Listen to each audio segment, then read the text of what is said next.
welcome to Crawlspace. I'm Tim here today with Lance. Lance, how are you today? Couldn't be better, Tim. How are you? I'm doing great. And Lance, for this episode, we are releasing a GetVokl live show that we did a few weeks ago.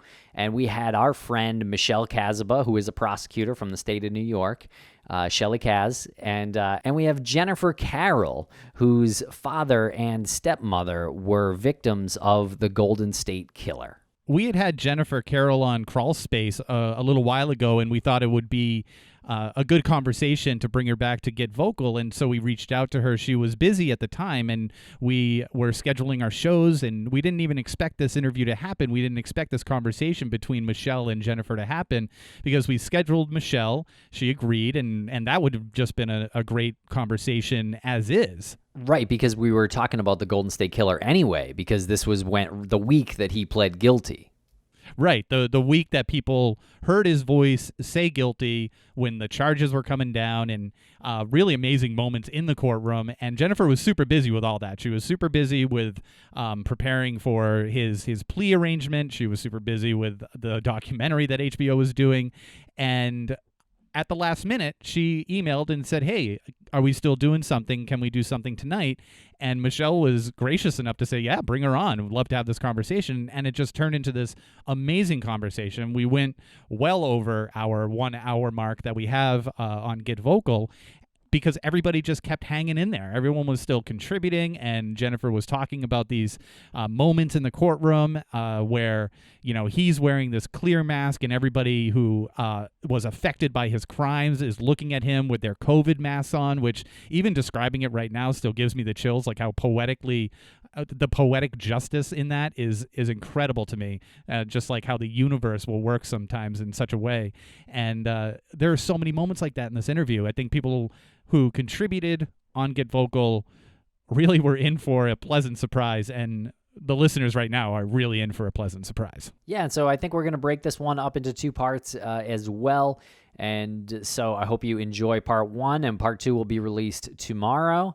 So thank you very much. And check out Jennifer Carole's site. There are some links in the show notes. She also does a podcast called The Lawyer's Daughter. Very cool stuff. So thank you very much for listening, everybody, and we hope you enjoy this two-parter recorded live on GetVokl a few weeks ago.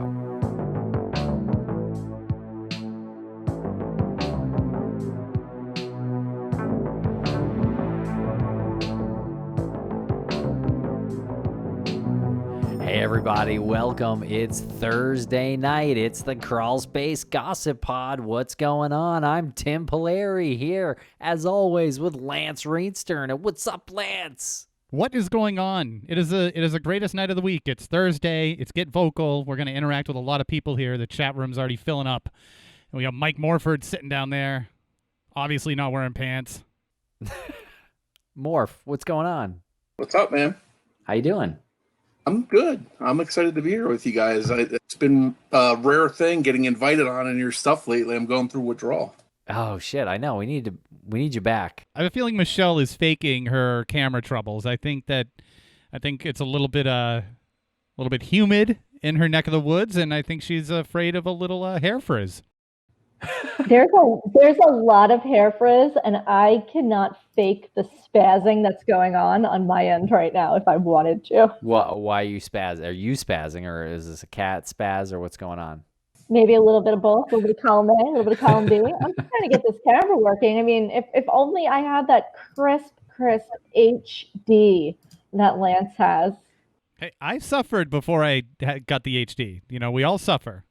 It's all about the power cable adapter. It is. It's the power cable. You know what I'm talking about, Tim. You've got the power cable adapter. I know what you're talking about. And Tim's hair always looks really good. So, like, I'm Really? just kind of failing in all departments today. It's fluffy today. It's got a poof. Bouncy. Light. Fluffy. Yeah. All right, I'm gonna try this again. You guys talk amongst yourselves. All right. Well, we'll turn our attention here to Morph first, because Morph does have to go, I think, at 9:30, right? Is that accurate, Mike, or a little before? Okay. Well, tell us about the big news this week in the true crime world, which you have been a part of this world really closely, directly. It was the Golden State Killer Joseph D'Angelo finally owning up to all of his evil deeds. That's right. It was just something, and I don't know if you're going to have talk again, but the people that were in that courtroom must have just been in awe, because I was in awe just watching the live stream of it, and to hear him say over and over again, guilty, and I admit, I never thought I'd hear him say those words. So for me, it was very satisfying. And we have, I just want to raise a glass because we have Jen Carole in the chat room as well. And Mike, maybe you could introduce Jen Carole. Jen Carole's a friend of all of ours, and she's got her Queen's Peak Red Blend. Cheers to Jen Carole and finally getting a little bit of justice this week. Yeah, Jen is awesome. She's got a great podcast too that she does. She talks a lot about the case, the lawyer's daughter, and she's been an advocate for this case for a long time, obviously, because it's personally affected her. Her father and her stepmother were killed by this maniac. So she can give an insight like none of us can really give from that perspective. Yeah. Yeah. While Michelle figures out her camera issues, I don't know. We can invite Jen on and she can talk about. Yep. There she is. Michelle, as usual, was being gracious and gave me a space. Thank you, Michelle. Same hair issues, by the way. And yes, it's a full-bodied red. Oh, it looks that lovely. Looks delicious. Jen, She's always got wine in her hand when I see her on here. Hey, if it's under $10, it's worth drinking. Well, Jen, how are you? How are you doing? Such an emotional week. 1 week ago, I was dreading this plea with every ounce of my being. Anybody who knows me knows I wanted to go to at least the preliminary hearing. I felt like those 150 witnesses would be enough for us to at least learn more, because honestly, we're still hanging our whole hat on DNA, right? We just don't know. It's so like, I used a bad metaphor with the reporter today, but it's like the dog crapped on the lawn, but you don't know whose dog and how it got there and what time of night it happened. Like, there's so much we don't know. We just know this thing happened.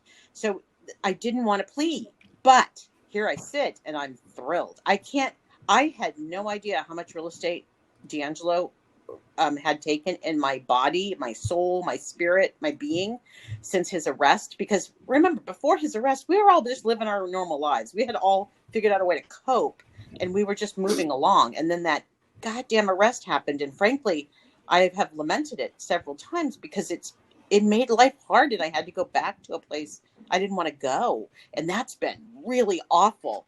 So while I've watched the rape survivors grow and almost soar, as they've changed, I really fell off a cliff. So for me, having hit that plea on Monday, as grueling, and Mike, like, you're being kind, I felt like I sat in a toxic soup. Like, it's like the worst movie when they're crawling through the sewers. That's where I felt like I was, and I couldn't get it. I came home and showered. There was nothing else to do. And I'm not the only one. Turns out a lot of people went home and showered. Like, just get it off of me.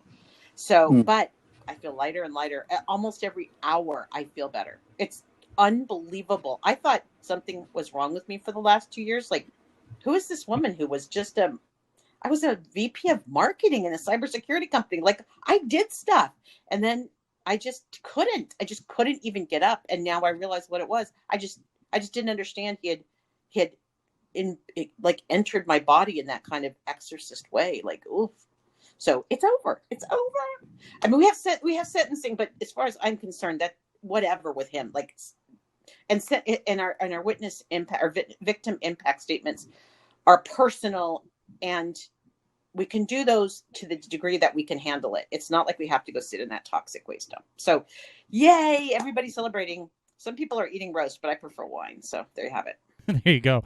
What was it like hearing his voice? We've heard his voice a couple times. The best part I liked is when Tin Ho from Sacramento's district attorney's office said he liked that James Huddle had said he uses that low, gravelly voice when he's mad, but otherwise it's a high voice. And I'm like, yeah, God really shortchanged him on the testosterone. So, what are you going to do? That voice, that wimpy voice, I know it's fake, but it's still funny that his voice is naturally high. That kind of cracks me up. Yeah, what do you think about that, Morph? Was that it's kind of startling almost hearing his voice, isn't it? You know, from everybody I know that I talked to that has talked to him, they all say it's fake. So I haven't been paying too much attention to that, but I'll tell you what, there are some pretty mood lightening moments in the courtroom. One of them was Jane walking up to him like 3 feet away from him, and he's like racing to get out in his wheelchair away from her. He doesn't want to look at her. She's 3 feet from him. She leans up to him. She's like, "You rotten hell." And that was awesome. And then the moment that was hilarious was, and I could tell she was going to say something funny because she was fighting back a laugh. She mentions that the victim, Jane, I think she was talking about her case, described a very small penis, something that was described in many instances. And she looks over him. She's trying not to laugh in his face, and she looks over at him when he says it. And it was just like a big screw you from everyone. This is for you. It lightened the mood, and there was applause and cheering and stuff in the crowd. It was just really cool. It was interesting as Jane approached the stage. I was way too close, honestly. And I wasn't sure what she was doing, but what I thought was interesting is that we didn't have bailiffs necessarily. We had a lot of deputies that were there working as bailiffs. And he watched her, and I really commend him because, you know, she's not supposed to approach the defendant at all. And he just he didn't overreact. Like and if you watch it, he's mirroring her, but he stops, which was, I thought, a good call, because I didn't know what she was doing either. But I'm like, oh, don't screw this up. Like, oh, we're halfway done. Like, we're more than halfway done. I was really happy that the deputy just kind of. A lot of people don't watch. They don't pay attention. They react first before they really take a moment to see what's really going to play out. And so I was really grateful that he just let that moment happen. And I know Jane apparently had insisted that Amy include that. So I went and thanked Amy Halliday she's Sacramento, for including that, because I said, you know, there was no way to have, other than our standing, and then we all stood for victim number 1 who's in the hospital. We didn't have a way to have to share the moment, right? It was so individual, other than being there and sitting through it, knowing you guys were all watching, which I have to tell you was really powerful, knowing you guys were watching. We didn't have a way to share it. And so, Mike, to your point, that laugh, that moment was something we could share, because we were supposed to be quiet. So yeah, it was really powerful. That's great. Bill has a question. Was the standing planned? So last week, Chris Pedretti, and if you don't know her, and if you do know victims of trauma who want help, she's actually started a group on Facebook, a private group that she's helping anyone victims of sexual assault. So please message me or whatever, and I'll get you to Chris. But Chris, who's one of my women that I've watched just grow wings and soar, who was afraid to talk to the media and everything, didn't want to be identified. She reached out to the victims services last week and said, could we just stand? What I love about it, what was behind it, she said, we don't want to be Jane Does anymore. We are not the ones who are bad here. We are the victims, and we are willing to put our names on this. He's the one that needs to be ashamed. And the judge came back and said, yep, you can stand. And that the thing that I loved about it best is my prosecutor came up to you on Monday morning, and she goes, you guys are standing? And I go, yeah. And she goes, that's just so awesome. And I'm like, I know, right? Like, that was just, they didn't know it was coming. And I mean, they didn't know in advance it was coming. It wasn't anything they cooked up. It came from Chris, and it really did. I think it's one of the things that got the survivors so fired up on Saturday night when we had a chance to meet a lot of the new folks that were coming to town. It's just this idea of, no, if you don't want to be a Jane Doe, you don't have to be. And if you heard in the back of the courtroom, Victor Hayes screamed to Amy, say my name. It's not Jane Doe or John Doe. Say my name. How did that play on? Did you guys hear it? I heard him yell out, and I had a feeling it was Victor, and but I couldn't see because it couldn't see back into the crowd, and I figured it was him. If it was anyone, I figured it was Victor, and it was the emotion. Victor came in hot that morning. I happened to come in right when he did. We had to go through.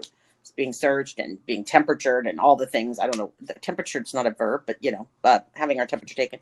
And so I tried to talk to him, and he wasn't having it, man. He was hell bent, and he basically paced across the back of the room the whole time. He was agitated, and I just wish you could find a way to release a lot of this anger, because that's the one thing he has, is he's still raw. And I'm sorry, after 40 years, he's still that raw. That's unfair. Well, it definitely, knowing that that's what he said right then, like that, I got the chills when you just said that, because, some of the coverage was clear on it, and it was you kind of go, had it on in the background, then you start looking at it a little closer. So I actually missed that part, when he did that, but hearing you say that, like, that is powerful right there. Like that and I thought that, the judge handled it really well too, because I'm like, please, judge, don't yell at this guy. Like, not this guy, please. He just needs to be acknowledged, and he'll settle down. And he did. And the judge just was very, the typical save that for your impact statement. But at the same time, that's probably the hardest thing, is to sit there and not be able to be you in that room. Like, it's just really hard. It's so about D'Angelo and the people. This isn't about the victims in a lot of ways. The prosecutors worked really hard. In fact, I heard about how hard they worked ahead of time. If you imagine, those poor people spent the last 2.5 years building their cases, not to mention all the work they've been done before. And in my case in Ventura, Cheryl got 7 minutes. 7 minutes out of all the work she's done, and all the work they don't get to show us. 7 minutes. So you can imagine these little moments, even for them, were probably really important, because they're there on behalf of the people. Oh, big stage, big spotlight right there. Yeah. Jesus. Yeah. How many total victims were there, Jen, in the room? In the room, I want to say, I think I probably can do it better from how many we were missing. I would say we probably didn't have about 20. I don't know how many all in were to come. Of course, I don't even know if any of the children were there, because until Sacramento started to getting into all those I admit cases, where at least he's taking responsibility for them, I had no idea how many little kids had been terrorized by this guy. And okay, it's 40 years later, they're 40-year-olds, but in their 40s, but that's awful. That's just awful. So, yeah.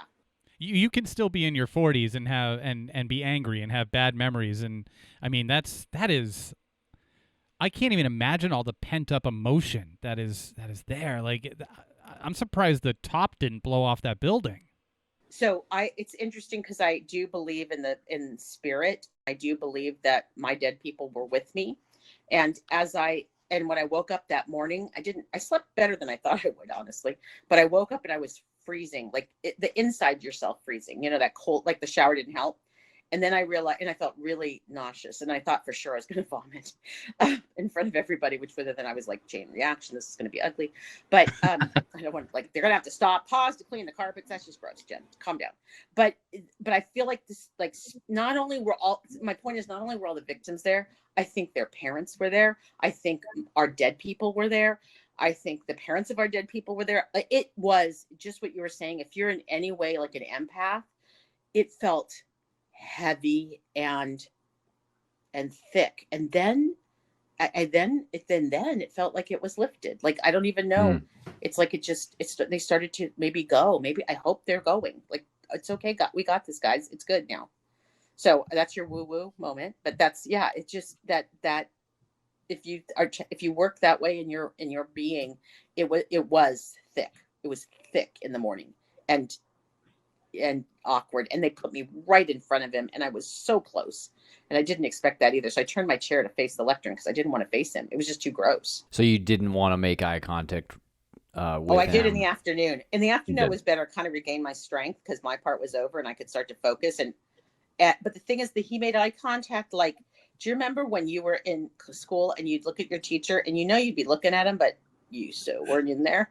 Yeah, that's the kind of eye contact he made. It was just that, are you still talking kind of look, like, whatever. I didn't expect anything from him, because he's got his own little thing going on. Was it weird for you, Jen, that this facing off against him, he's just a man, he's just a guy? Did you have this huge buildup of a monster, and then you see this guy just sitting in front of you? He's just I did the first time I saw him.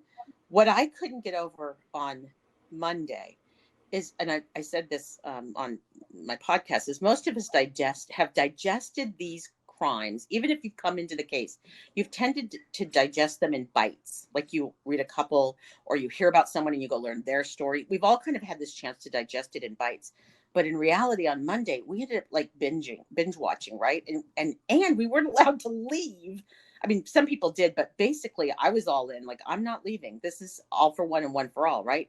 And in the binge watch, you really get clear what a sadist he was. I mean, I don't think I appreciated the sadism. I knew the sexual assaults. And unfortunately, because of other things, I had to go learn a lot more about my dad and Charlene's case last week, which also was really hard for me. But the sadism factor is what was that's what was making me so nauseated, because I knew they were coming to me, and they were telling Sherry Domingo's story, and they were telling the Mannings, and it was just building up. And I'm like, oh my God, by the time I got to Ventura, I was like, I'm already sick. Like, don't even talk about the people I care about and love. I'm already sick that I'm just even in this room with all of this. So yeah, I know, Mike, it's like this man, this stupid 74-year-old man who's actually 3 girls' father, which is the part I really can't believe. I don't even know what they're doing. I mean, I don't even know how they're figuring that out. I don't know how they're figuring that out. I'm actually going to do a podcast with Carrie Rawson because I want to talk to her about it. Like, what is that? What is it like on your side when I'm on my side? Like, because I think we're both kind of the same in some ways. Yeah, there's definitely some similarities there, no matter what. Were his family in the court at all? Do you know? Mike, you would have heard better than I. From what I've heard, this is coming from somebody I don't want to name, but I heard that he has not spoken a word with his wife or daughter since the arrest. Again, that's secondhand information. I did hear that there's a letter that he wrote them, but I don't know anything besides that. Come on, Morph, spill it. Give us your source. I honestly don't know. That's as much as I know. I really don't know anything else. Even I go to Morph for dirt, so just so we're clear. He is. The Gossip Pod was named after Mike Morford. He is a chatty Mikey. Yeah. If I said anything more, it would definitely be gossip because I don't know anything else. You know what I really am appreciating about this whole case and seeing him on trial and hearing you talk about this and, having everyone standing in unison and all of that, like this. Even you saying that, and you're right, you don't even have to be spiritual to appreciate the fact that there were dead people there in people's, like, and that brought an energy to everything. It wasn't like literal spirits. It was the memory of dead people. It was the memory of family members, and that brought an energy to everybody in that courtroom. And I really love the fact that we are not glamorizing this man. He's disgusting. We're not doing what we did to Ted Bundy. I know he's not the handsome, anti-hero serial killer, but we're not doing that. We're not making him into this weird hero the way that sometimes these perpetrators are made into. And we're all just saying we're saying what he is. He's a vile human being. And he's the most, like, he epitomizes the most rotten of what humans can be. I think you just nailed it. I mean, that's it. And potentially I had so many people come out of the woodwork and send me messages. People, from my life, never wait 40 years for a crime to be solved. Like, just everybody.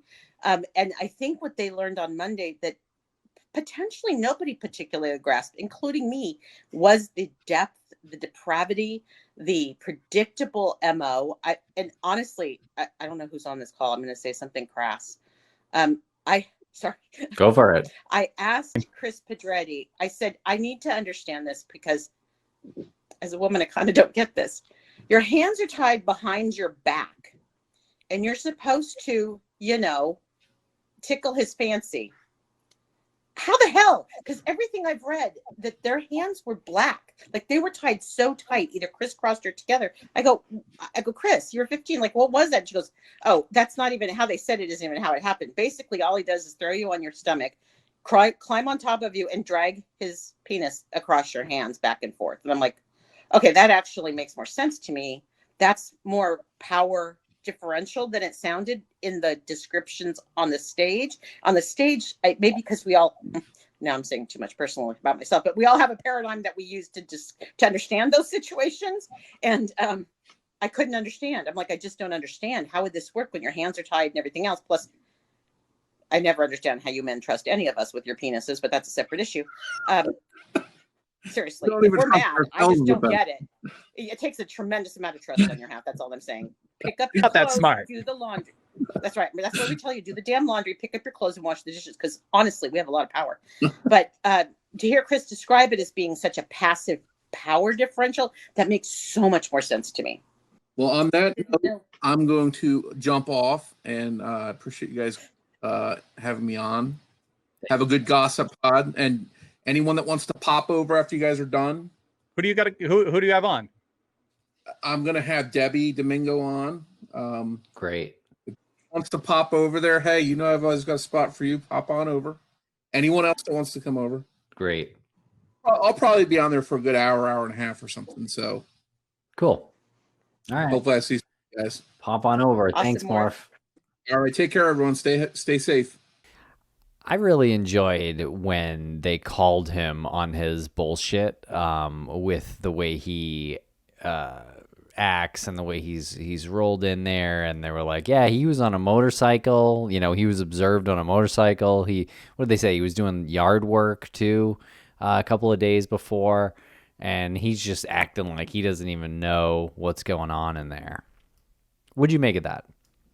One tiny bit of, and I'm sharing this because I'm a little ticked about it, but I have to tell you, it also came from a reporter, but the reporter, someone I trust very, very much, who talked to the defense team. I had talked to them in the morning when I got there, and I thanked them because, you know, as Michelle will tell you, if you don't have a good defense team, you're not going to have a good prosecution. So I said, we made eye contact because I had that meeting with them prior. And I went up to him and I said, I need to thank you. And it's weird because I don't know quite how to do this, but without you guys, this couldn't be happening right now. So I appreciate your role in this, and I appreciate you managing to take care of his interests while absolutely taking care of ours.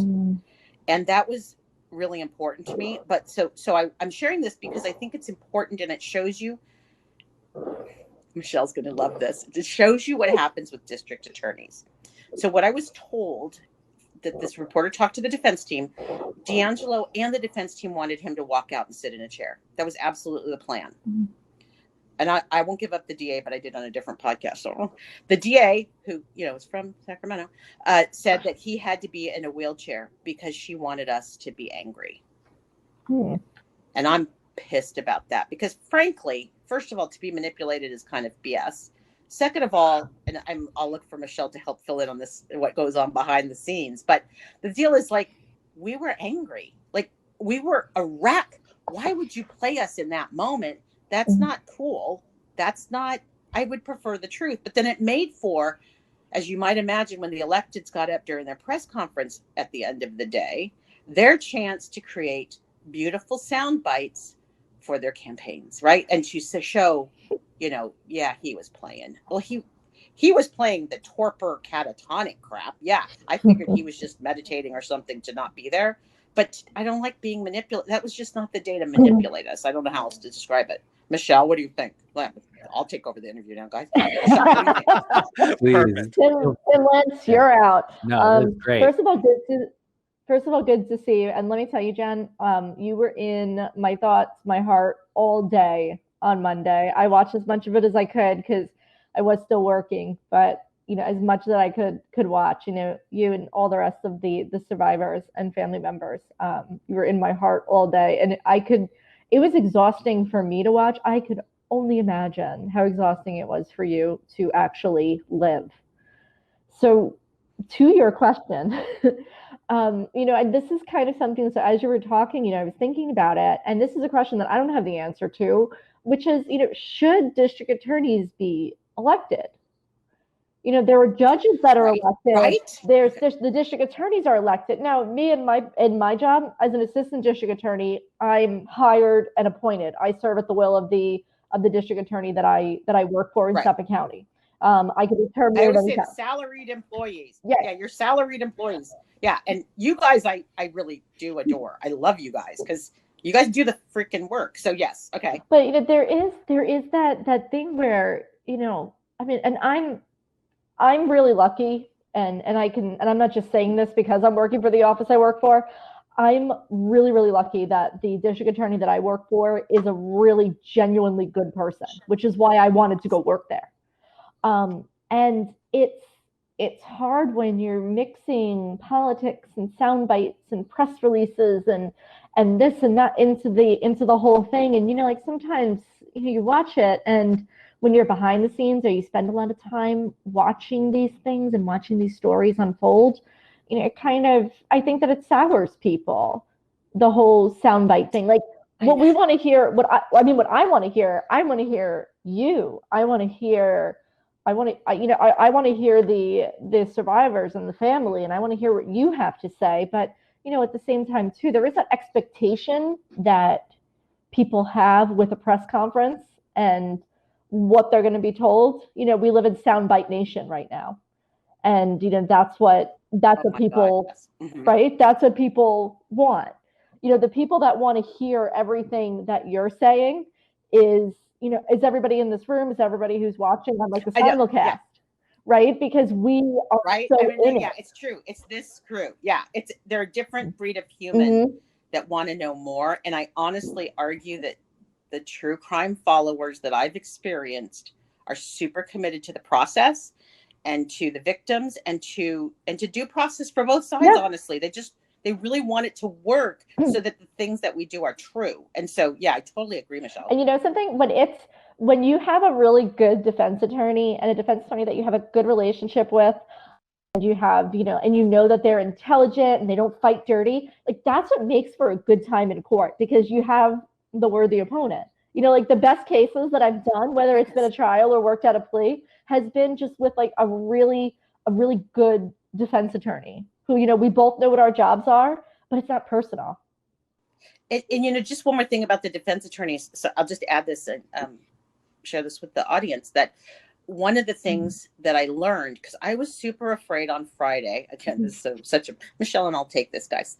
On Friday, when in Orange County, a defense attorney in Orange County filed suit against the Orange County, I don't know who, for letting files out and not managing their files and things in a way that was protecting the rights of defendants. Well, of course, with that lawsuit, then it basically confirmed what we had heard from Michelle McNamara, that she left with 36 boxes of files from Orange County. I got confirmation when in the pre-screen, and I hope it's not in the final, but in the pre-screen, there was a picture of my dad and Charlene dead in the bed in one of the episodes of the HBO docuseries. And I lost it. And then, I didn't expect to see it. And then I was like, wait, how would they even have gotten that? And then I realized the files were taken. And so I was super afraid on Friday we were going to have a continuance for Monday, not for any other reason than, what is it? Ineffective counsel, like they would almost have to time out to just make sure there were no procedural or technical issues that they would have to litigate on behalf of Joseph D'Angelo.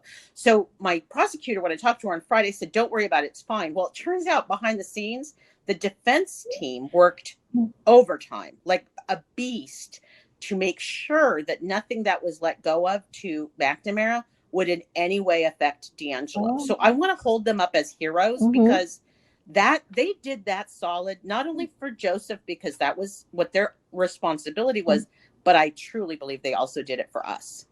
And that's freaking amazing. That is some stand-up humans right there. To do that so that we didn't have a continuance on Monday morning so we could get it done. And that is respect for the process. It's respect for the judicial system. That's the way that things should work.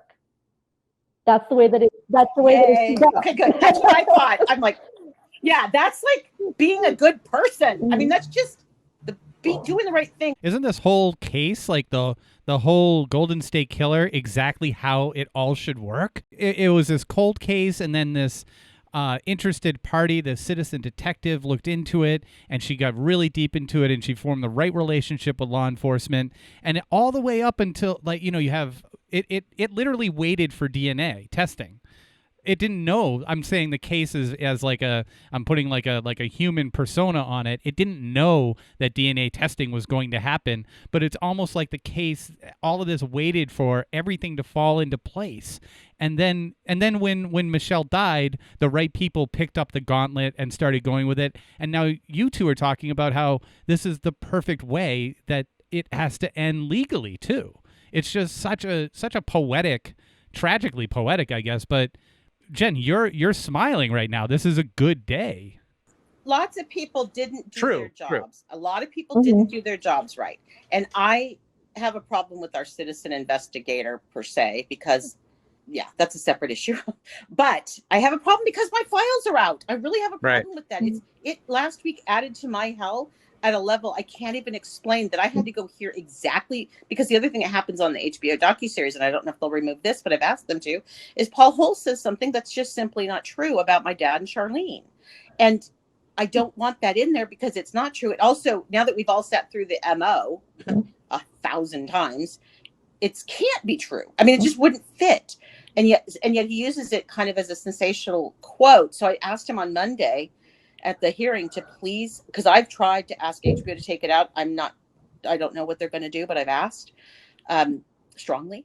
But I told Paul I'm holding him accountable because it's his thing. He based his theory on a document from 2002 when Larry Poole, who I also got to see on Monday, was shopping the crimes, as Michelle again could fill you in on this, but they created a narrative, not a murder book, a narrative such that they could share with jurisdictions across the U.S. and as I understood it, internationally, to see if anyone fit this pattern, so that they could try to find out if he had moved on or was somewhere else and criming in another area. So this narrative is what Paul Hull's based his comment on, which I was able to verify, but that's 18 years old. So much more has come out with all the interviews with victims again and everything, that we know it's not true. So that those files leaving Orange County have caused me so much extra grief. I can't even tell you. I think a part of it is that with something that is this big and this epic, it's literally, and I'm not even using the word, colloquially, it is epic the way that this entire case turned out. But your story is not just owned by you anymore. Your story's owned by all of us. And that's I think we talked about that in Morph's live stream like 1 week. For you it's your story, and for us it's a part of our history. And for you're living your loss and all of these things every single day. And for us it's something that we talk about. I think that on Morph's GetVokl, I had used the example of 9/11. Like I worked down off Canal Street when 9/11 was going on, and in the aftermath of 9/11, I should say. I was supposed to be in the city that day and I wasn't. So I was working there and I was feeling the after effects and seeing the people and seeing the the rescue workers and hearing and smelling and everything, but I wasn't there when it happened. So it's not my story to tell, but it's an event that's a part of my history that I had my tiny little piece of. And I think that applies a lot to true crime, because when talking about your family members, or talking about the other victims, the sister survivors, everybody, that's things that happened to them and to you and to everybody is intensely personal, and it was simulcast across the internet in the form of a plea. And that's you're right. And it becomes we're all taking a little bit of that in, and there are going to be people who are going to take too much. And when I was watching I watched the first episode of the HBO series in anticipation of having this conversation. And one of the things that I thought was, first, it's very stylized. It's very Liz Garbus. You can pick her work out of a lineup any day. but it's only one story in 40 plus years of stories. There's so many stories to tell. There's your story that has stories within stories. And, one of the things that I was listening to you say before, that, the prosecutor got 7 minutes to talk and give the recitation of facts that would be the basis of the allocution. And, that is a lot. Like when I did homicide pleas, it would be, on such and such a date, time, and place of occurrence, the defendant did cause the death of this other person by fill in the blank. Do you admit, is that true? Yes. Okay. And then you move on.